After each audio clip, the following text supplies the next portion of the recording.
Meeting in public, that's the only way human rights activist Tahira Abdullah feels safe. She's one of many arrested in a crackdown of lawyers and political activists the government has ordered to try and disrupt a planned march and sit-in at the country's parliament. Frankly, I think it's a disproportionately panic-driven reaction. And it is an attempt, a futile and very clumsy attempt at an administrative, logistic handling of a political issue.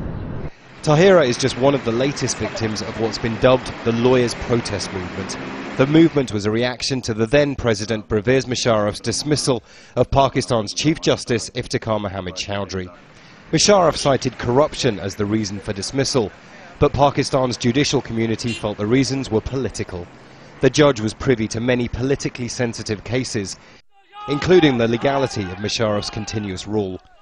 Lawyers' anger at what was seen as Musharraf's interference with the judicial system built, and the country erupted in daily protests that slowly became larger and more violent.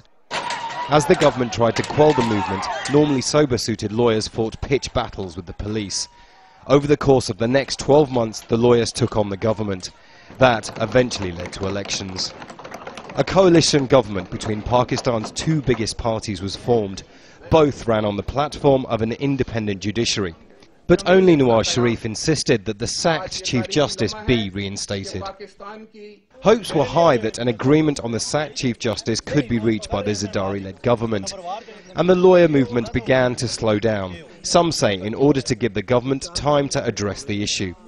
Last month, Nawaz Sharif said they'd waited long enough, and claimed the Zardari-led government had lied to him over their intentions regarding the Chief Justice. At this point, he'd already withdrawn his party from the government. Then, in February, in a move that Sharif says was political, Pakistan's Supreme Court upheld a ruling banning him from political office. Sharif, reportedly furious at the decision, then threw his backing behind the lawyers' movement and once again made it a force to be reckoned with. He spent the last few weeks gathering support for the Long March. Supporters say the deposed Chief Justice's cause has already brought down one ruler, Pervez Musharraf, and could bring down another, Pakistani President Asif Ali Zardari. Nawaz Sharif and the lawyers' movement would like to fill this area just outside of the parliament full of their supporters, chanting just one slogan: reinstate the Chief Justice of Pakistan. However, the government say no, that they won't be allowed to march here, that they won't be able to stage their sit-in. The battle lines, as you can see, are now drawn, and in just a few days' time, we'll find out who has won. Imran Khan, Al Jazeera, Islamabad.